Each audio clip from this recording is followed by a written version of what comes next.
Nami napenda kulia, mtu akiwa ananitongoza afu simtaki, najikutaga hadi nalia. Sasa nikabidi nimwambie dada, mbona hii kila mtu akija hivi na hivi, nikaa nalia. Ananiambia wewe wazoe tu. Kwa majina kabisa unaitwa nani? Kwa majina naitwa Eleonora Agaton. Eleonora ni jina lako bwana? Jina langu. Wewe ni mwana sanaa au ndio hivyo KP alisema njoo sasa ukaona huna cha kufanya tu kuliko ushinde nyumbani bora ukaona uje kupiga kazi? Hapana.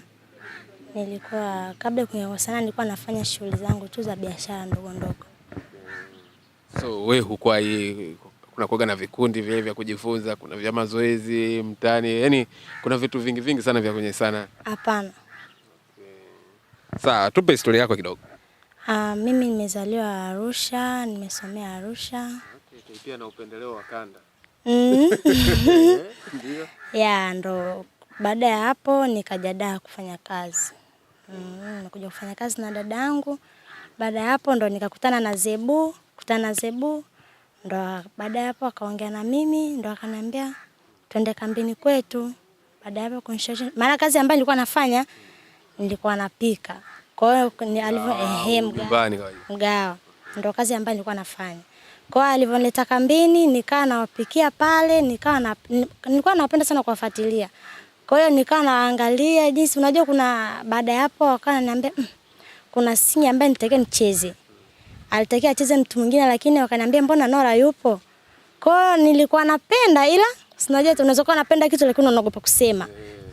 Akaniambia mbona Nora yupo. Baada ya hapo ndo Kisaya akaongea na mimi kunishawishi ndo nikacheza pale Mzee wa Giza. Ya kwanza kucheza ilikuwa inaitwaje? Mzee wa Giza. Ulicheza kama nani mle na kazi yenyewe ulikuwa unaionaje? Unajua unapofanya kazi labda ndo mara ya kwanza unatoka kwenye kupika kwenye moshi unakuja kwenye kamera ambako unatoka ungae. Ilikuwa ngumu kidogo gombania bwana. Kidogo ilikuwa ngumu. Lakini nilifanikiwa. Mkafanya kazi ya kwanza zilizofuata? Last card ndo nikaingia kwenye Sona. Sasa hivi tunakuona kwenye Sona. Okay. Safi. Kwa binti mdogo kama wewe na kuchukulia mdogo kutokana labda na umbo nisije. Okay. Kwa binti mdogo kama wewe kuwa kwenye sanaa ambayo afu tena upo katika kundi ambalo halina crowd sana, halina kelele sana, halina ule ukorofi zile tuwaone labda club, tuwaone sijui kwenye party, kwenye birthday ya msanii fulani, nyinyi mpo mmejitenga ni kazi tu. Inakuwa ina maana gani kwako na inakukuza kwa kiasi gani? Inanikuza kwa sababu KP haangalii kwamba huyu ni anajua yani mpaka kunichukua mimi angalia kwamba huyu ana umaarufu gani, ila kwa kweli kazi ni kazi. Hata mimi aliniambia unaweza. Kwa hiyo kuangalia kwamba Nora anajulikana vipi. Kwa hiyo nikasema kumbe ni mtu mwenye moyo mzuri, angalia kwamba huyu yukoje. Labda wewe ulivyokuwa iangalia sana sasa upo nje, acha kabla hata umefika hata kama umefika lakini upo pembeni kabisa, haupo jirani hata na wasanii. Ulikuwa unaonaje kwamba ni kitu ambacho natamani siku moja ufanye au ulikuwa basi bwana wao wanafanyaga mimi nitanunua TV nione naona? Na nilikuwa unajua hakuna mtu ambaye hapendi kuonekana. Kila mtu anapenda kuonekana lakini unakuta ana ile roho ya uoga. Kwani yule anawizaje? Unaweza kukuta kweli unapenda lakini ukienda kusimama pale mbele ya kamera, unaweza kusema kwa nini? Kwani nilikwambia ndo hivi? Yaani unasema ilikuwa kazi.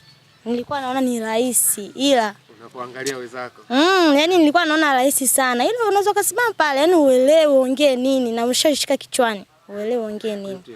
Yaani imetoka kabisa. Maana kunakuwa na watu wengi, afu mimi nilikuwa na aibu sana. Zilitoka au bado unazo? Lakini sasa hivi nimezoea. Inabidi uzoee kwa sababu ndo kazi yako, inabidi uzoee. Inakukuza kwa kiasi gani tukiangalia kiakili, kimahusiano na watu, kujijua hata wewe mwenyewe kwamba nina uwezo huu inakukuza kwa kiasi? Inanikuza kwa sababu inanitia moyo. So kila kazi ambayo unaona unasema nitaweza kweli? Nitaweza. Kumbe kila kazi ambayo unaweza kaenda kufanya kazi sehemu nyingine inakutia kwa sababu mwanzo kule nilikuwa naona ni ngumu bila kwa sababu nishazoea inanijenga. Kwa hiyo nakuwa nishazoea. Sasa unaweza kusimama mbele za watu kaongea kwa hata nikafanya kazi na watu wengine. Mazoea yameshakuwa. Okay.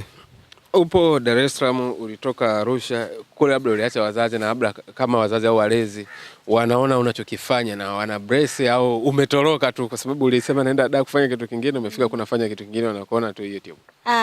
Kweli nilivyotoka kule sikuambia, hadi naingia kwenye sanaa sikuambia.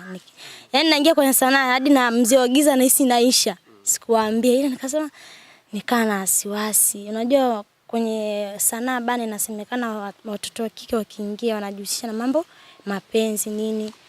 Kwa hiyo nikaa naogopa kuambia, ikabidi kwanza nimpigie mama. Nikampigia mama nikamuelezea, akaniambia vizuri, kama maana ni kazi na sio hiyo kazi sio ya haramu, na kama inakuingizia kipato.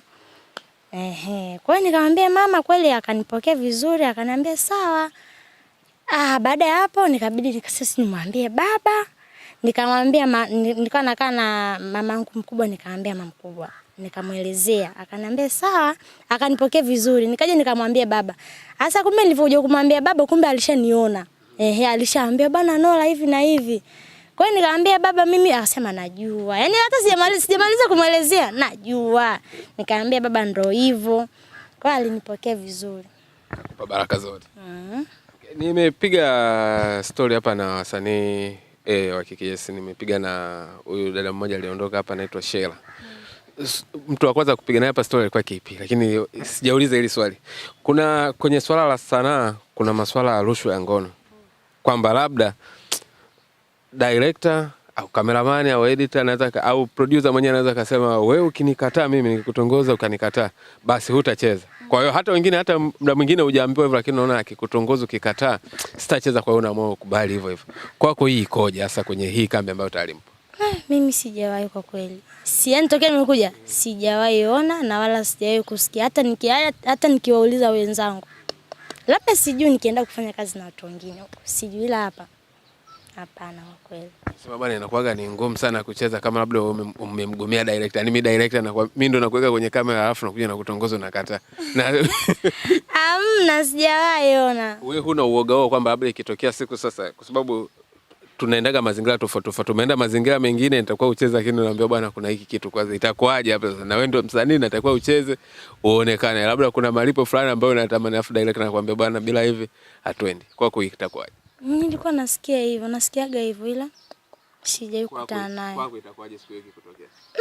Mungu wangu, sitakuwaje? Si nitalia, maana mimi napenda kulia. Mtu akiwa ananitongoza afu simtaki, najikutaga hadi nalia. Sio unamwambia tu sikutaki. Nishatokea hivyo kabla, yani biashara ambayo nilikuwa nafanya. Yani nilikutana na hiyo changamoto, yani ilikuwa inanitia ugumu hadi mwisho wa siku nikawa nalia. Kila mtu akija anaomba namba. Kila mtu akija, unajua biashara ambayo nafanya. Kwa hiyo kimnyima hata namba nini haji tena muone. Kwa hiyo sasa nikabidi nimwambie dada, mbona hii kila mtu akija hivi na hivi, nikaa nalia. Ananiambia wewe wazoe tu, kwa mfano akiomba namba wewe mpe, lakini kwa kuwa unajua unachokifanya wewe yani akananitia moyo. Nikaa nalia. Yani imefika kabisa hivi nimpigie mama mimi narudi. Nikasema hebu ngoja kwanza nivumilie. Kwa hiyo nikaa nimezoea kwa hata huko ninapoenda. Sitakuwaje. Ukinitongoza kiko simtaki nalia. Nilikuwa nalia. Nililia kabisa hiyo siku nakumbuka, yani nililia. Maana nikaa nasema kwani mimi na nini? Kwa nililia sana hiyo siku. Sawa, na yao ndo hizo ndo changamoto ndogo ndogo ambazo watoto wa kike wanapitia, na tunaona mara nyingi sehemu nyingi, hata sehemu kubwa kabisa ambazo unakuta mfanyakazi na bosi wanakuwa wana date, labda tuna assume kwamba yule mfanyakazi wa kike mdogo anakuwa hampendi bosi wake, lakini anafanya vile kwa sababu ndo tunasema anapalilia kibarua chake, anatetea ile kazi yake. Tumeona bwana wakubwa kabisa akina Zuhura na bosi wake hawajaachana sana, wapo jirani. Vile vile tumeshaona, tuna mifano mingi sana. Kwa hiyo sio kitu ambacho ni kigeni sana, tunajua hicho kitu kipo. Sasa ndio maana tunapata wasiwasi wewe ukiwa unafanya hizi kazi, alafu na narrative ambazo tunazo kabisa, wazazi mpaka wanazuia watoto wao wasiingie kwenye sanaa kwa sababu ya hayo mambo. Ndio maana nauliza hili swali, siku hiyo ndio inafika umekutana ndo Mungu wangu, ni si itakuwaje? Sina jibu, ila sijui itakuwaje. Taangalia, tavumilia kwa sababu ni kazi. Kuna vitu unatakiwa unavikwepa. Unajua kunaweza kukubaliana navyo, lakini hapa unajua kabisa hapa si unamkwepaje. Unafanya kazi lakini unaangalia na jinsi ya kumkwepa pia. Tuongelee uhusika wako tangu ulivyoanza kucheza mpaka sasa hivi. Wewe kwenye ile movie yako ya kwanza. Uhusika wangu maana pale nilitakiwa yaani ndo mara ya kwanza naingia nilitakiwa nicheze kama binti mwenye. Unajua mambo ya ugombani wanawake bwana, unatakiwa mambo ya kuchambana sijui nini. Kwa hiyo ilinitia ugumu. Mambo ya kuchambana wapi na wapi jamani. Kwa hiyo walinifundisha, walinielekeza uzuri kwamba watu ambao nafanya kazi wote ni madirector. Kwa hiyo wananielekeza bana, fanya hivi. Unaweza fanya show. Unaweza kufanya hivi sijui hivi. Wenzangu. Lakini vitu vya kawaida na watu mnaenda mnaweza. Watu wanaona kama hivi vitu haviwezekani. Inakuwaje? Vinawezekana. Nini labda kinasaidia mtu aweze jambo ambalo alikuwa anafikiria hawezi? Ni kuelekezwa, kufundishwa. Hakuna mtu ambaye anaenda kufanya kazi hakuna mtu anazaliwa anaijua ile kazi. Unafundishwa. Lakini kuna ubishi ndani yake. Mtu anaweza kawa anakuelekeza kitu lakini wewe unaona hiki kitu sio unabishi. Mimi sio mbishi. Mimi sio mbishi hata kidogo. Yaani mimi hata unielekeze vipi? Yaani kwanza siwezi nikakasirika kwa sababu sijui. Unakasirikaje na kitu ukijui? Kwa hiyo mimi nikielekezwa mimi, yaani hata kila mtu wewe fanya wao vipi kila mtu anielekeza, unajua kuna ile kukasirika lakini mimi mimi ni mtu ambaye napenda sana kumsikiliza mtu. Kuna ukorofi fulani unaofanya uhuni sana unaofanya kwenye Sona mle ndani. Tuongelee kwanza Sona. Uhuni upo na maisha halisi pia yapo kata ambaye anacheza kwenye Sona. Kwenye maisha halisi ikoje? Yapo pia ile kumtaka mwanaume wa mtu bana, mtu akutaki lakini bado unamlazimisha hadi mwisho usiku unafanya vitu ambavyo ndio mtu anaenda sijui kwa mganga sijui nini wanavyoamini wao. Hadi mtu nakuta mnamuiba. Wewe mle kwenye Sona ni nani? Tunajua tu jina Nora lakini mle ni nani? Unajua kuna mtoto wa Marukia, kuna mtoto mwingine wa Marukia, haya mko hivyo. Wewe ni nani? Mimi. Mimi kule kwenye Sona ni kama yani ni mfanyakazi wa Malkia. Sio mrithi wa mimi na pia ni mfanyakazi wa Malkia na pia nimekuja kumlinda Zebu. Sasa ndio hivyo mambo ya tamaa tena kugombania cheo. Nasikia kwamba atakaye kuja kutawala ndio mjukuu. Kwa hiyo na mimi nikasema wewe ngoja na mimi nipate mtoto na mimi aje atawale. Kwa nini? Unajua bana hata kwenye maisha halisi hapo mtu anafanya njia yoyote ile anagombania uongozi nini. Kwa na mimi nikasema na mimi mwanangu nisio kilele mama. Unamkodi sasa mtoto feki. Nimekodi mtoto feki pale. Na mama naye. Okay, sawa. Labda tuongelee ugumu wa kazi yako. Kuna ugumu gani wewe kufanya hii kazi ambayo tayari unaifanya?